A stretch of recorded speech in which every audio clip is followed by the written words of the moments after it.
Bienvenidos a Cultura Fascinante, el podcast donde hablamos de arte, historia, patrimonio, naturaleza, arqueología y cultura en general.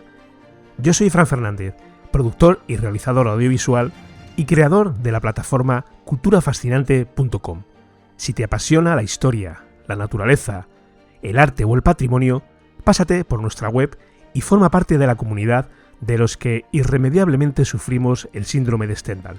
Si te unes, además, recibirás semanalmente en tu buzón de correo un mail con las últimas noticias relacionadas con el mundo de la cultura. Fácil de recordar, culturafascinante.com/unirse. Te esperamos.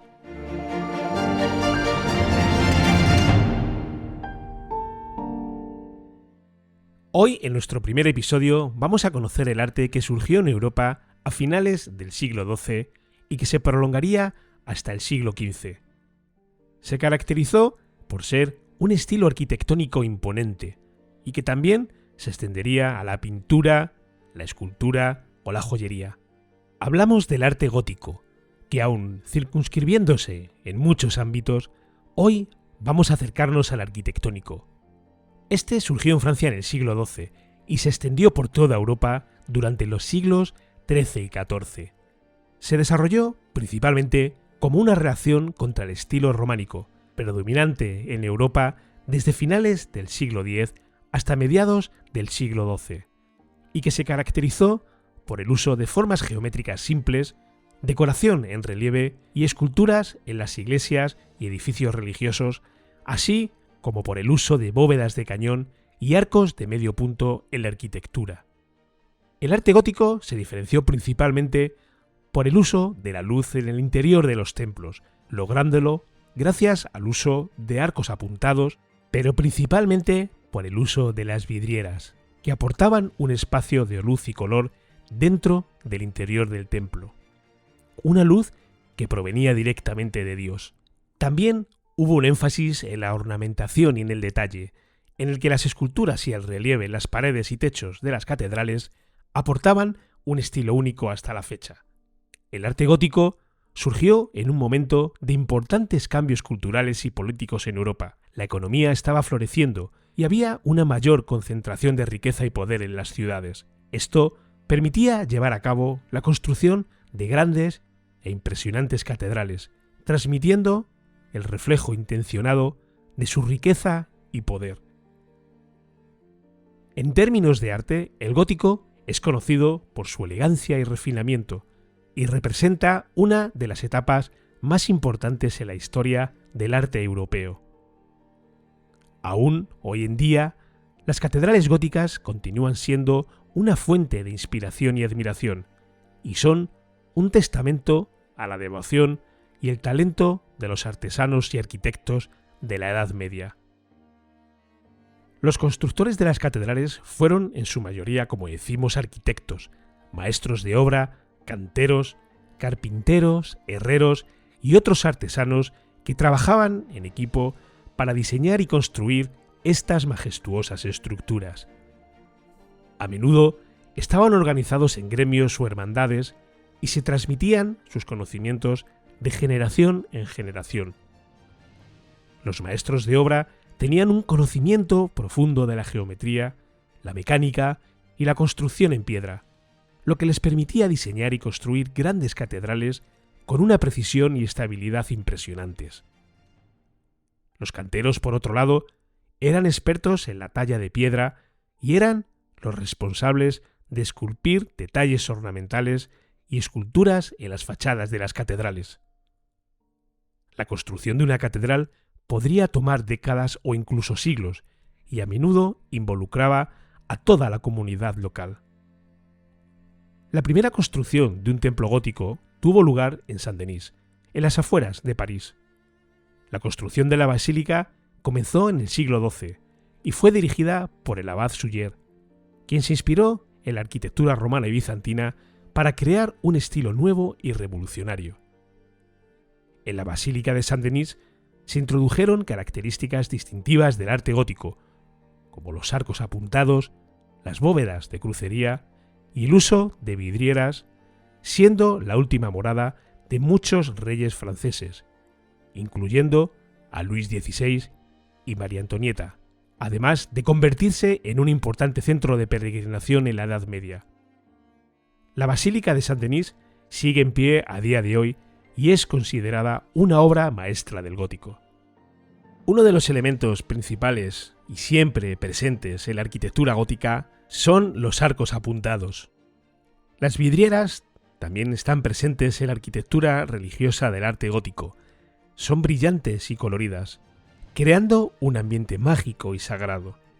Otro elemento de presencia permanente en la arquitectura gótica son las esculturas, en las que destacan detalles intrincados y figuras talladas con sumo cuidado.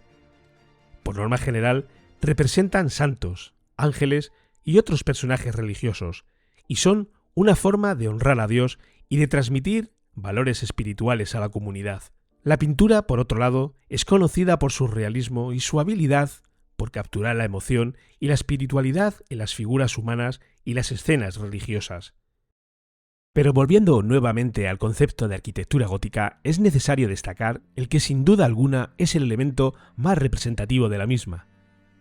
Hablamos de las catedrales, imponentes edificios que desafían las alturas, una alegoría del significado de acercar al hombre a Dios.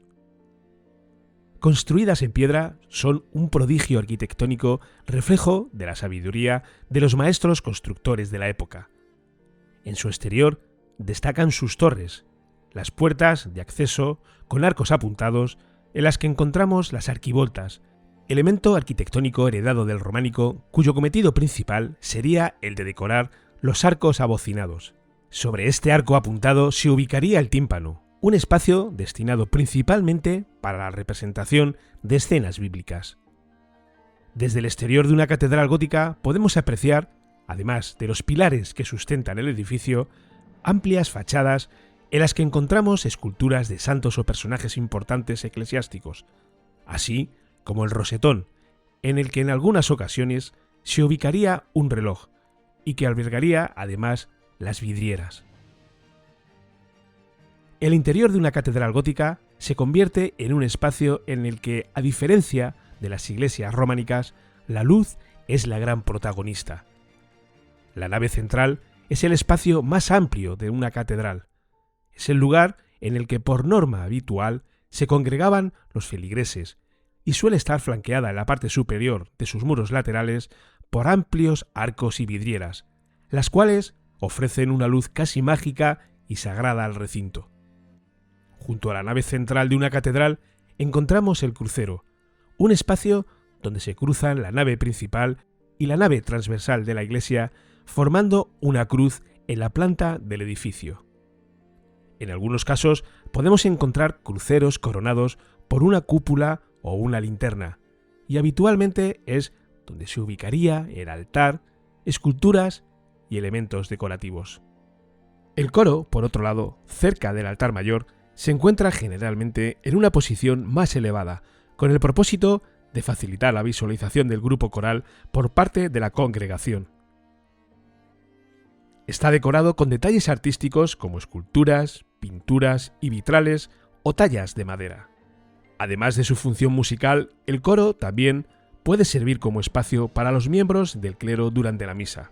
El altar mayor de una catedral gótica es, por otro lado, el altar principal de una catedral o iglesia, generalmente ubicado en el centro del presbiterio, que es la parte delantera del templo. En el altar mayor se celebran las eucaristías y se llevan a cabo otros ritos religiosos importantes.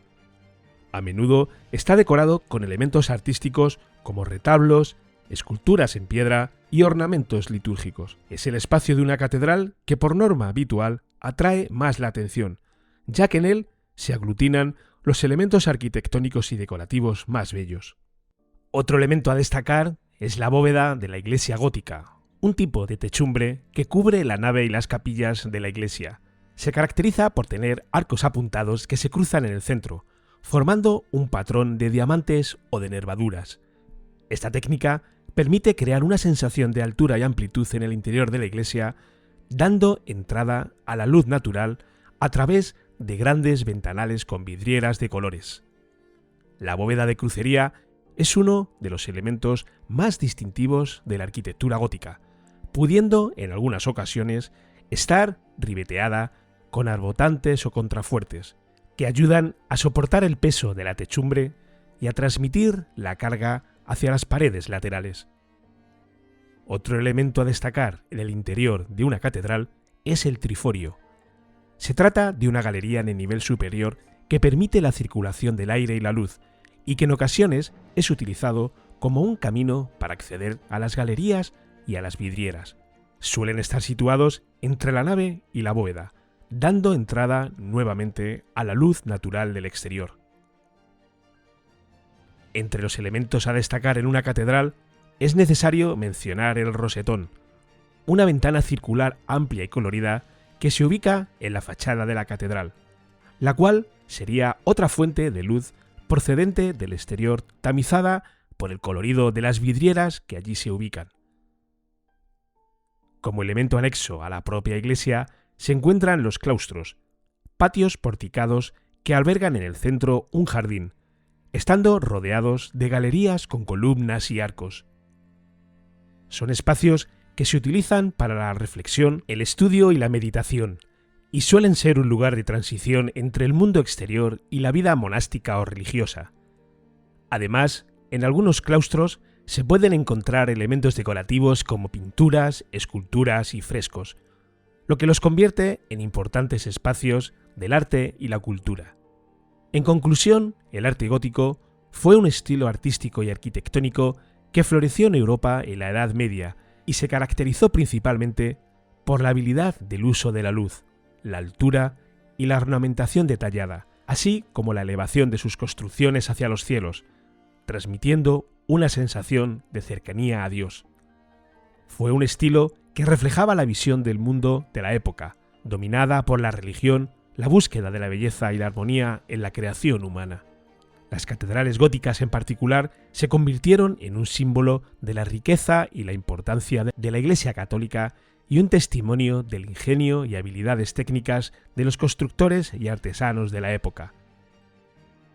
Aunque el estilo gótico se desvaneció en popularidad después del Renacimiento, su impacto en la historia del arte y la arquitectura es incalculable y sigue siendo un testimonio duradero de la capacidad humana para crear belleza y significado en el mundo que nos rodea. Y hasta aquí el episodio de hoy de Cultura Fascinante. Recuerda que puedes unirte a nuestra comunidad de los amantes de la cultura, el arte, el patrimonio, la naturaleza o la historia en culturafascinante.com/unirse. Te esperamos allí.